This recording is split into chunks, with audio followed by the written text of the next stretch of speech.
For those who don't know me, I'm Lesley Robinson. I'm Chief Exec of the British Marine, UK's national trade body, and we represent over 1,500 leisure marine businesses in the UK. And I guess like everybody else, over the last 18 months we've faced some significant challenges. To put it in context, this show itself usually takes us, we start planning 10 months out, yeah?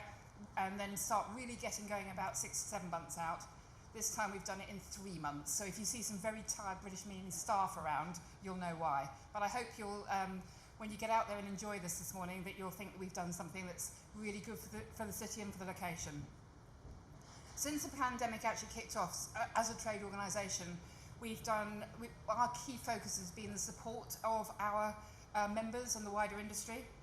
And so I've got a huge sense of pride here to be here today amongst like-minded businesses who I'm very sure all of you have had to overcome significant challenges.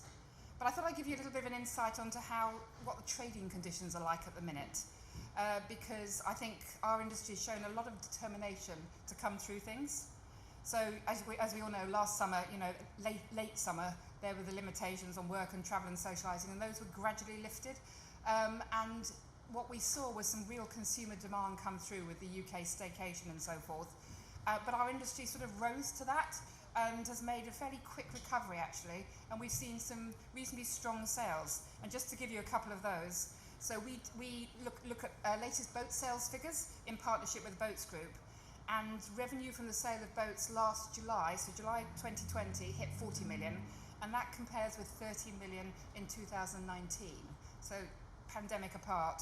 And then this year, again, the UK staycation, very strong sales actually, and year to date we're at about 173 million, I think it is, which is the highest figure, I think, since 2017.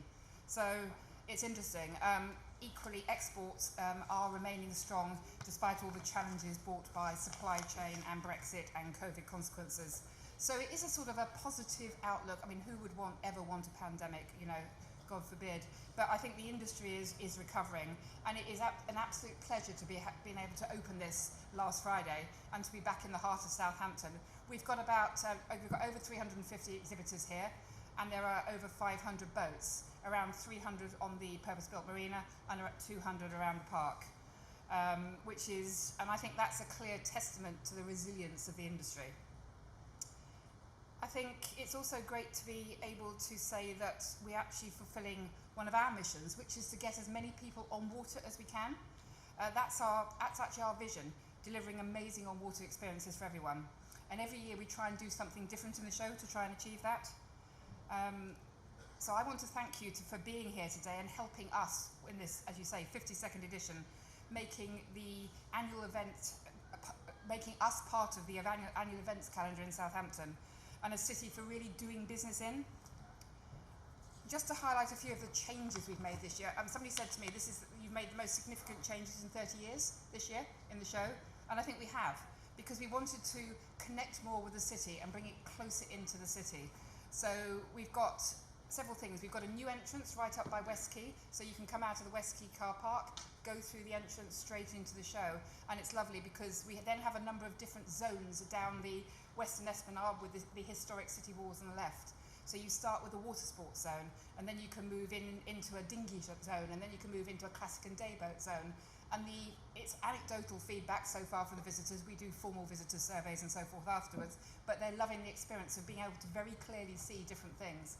And then you come down here into Mayflower Park and on the water, and we have a big on the water zone where you'll see curated displays, and that's also where you can literally get on the water. So if you come in the morning as a visitor, we say go to try a boat or go to get a float. Go and get yourself a ticket, because once you've paid your price, you can go and book yourself up on anything from a paddleboard to a rib to a dinghy. You can go out on a mini cruise. So anybody's here today who've got a bit of time, I'd encourage you to go and do it, because it's great fun.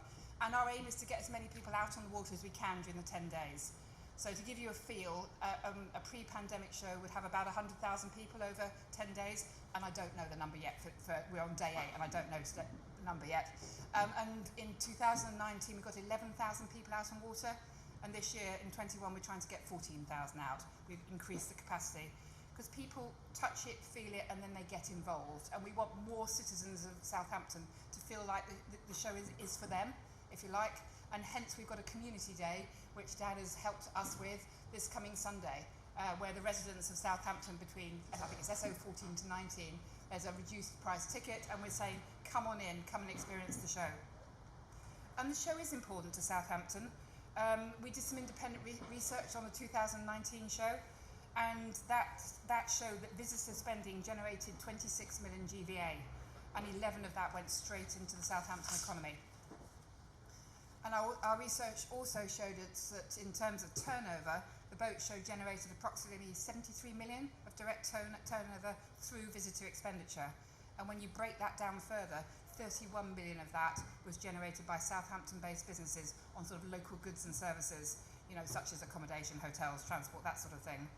So the show is, I think, clearly pre-pandemic, a big financial contributor to Southampton and to our local economy. And I think with this new layout and the extra features and so forth that we've got, I think that will continue. And obviously what we want to do is make this another hugely successful show, despite the challenges that we've all had. And I think finally, I'd just like to say a couple of things about our own organisation and sort of the challenges that we're facing. Because we're all, I think, adjusting to the new normal post the pandemic. As I said, we've seen the strength of consumer demand in boating, and what we'll continue to do is work with our members, because what we want to do is make sure that we can continue that interest. People have tried water, they got on it, we want to make sure that continues. You know, going out boating in the UK, and that can be a paddleboard as much as it can be a princess yacht, is a great joy, and we want people to continue that for years to come. We've also, of course, got the challenge of net zero as an industry. And trying to achieve that. And if you look around, you'll see some exhibitors who are making some fantastic progress in terms of electric engines, using sustainable materials and so forth. And actually this is the third year of a 5-year pledge of ours to make this show as sustainable as we can, and that will continue. I'm very proud that we've managed to support our membership during the pandemic and are back to host this show. By the way, that purpose-built marina out there that we build every time has got nearly 2 kilometres of pontoon. It takes us about 3 months to put it in and 2 months to take it out, actually, every time. So it's quite an effort. So in finishing, I'd just say I'd encourage you all to walk around the show site. I know you probably came in at a different gate this morning, but if you can make your way up, even if it's on exit, up to the main entrance by West Quay, it's worth going to have a look. And I think the last thing to say is, we continue to try and improve the show for the city. So if you've got ideas, if you've got thoughts about things that aren't working, or things you think we can do better, please feed them back to us, because that's the way that we can improve the show for the future and for the local economy. So thank you for inviting me. It's been a pleasure speaking to you, and I think I'm handing back to Lee. Thank you. Cheers.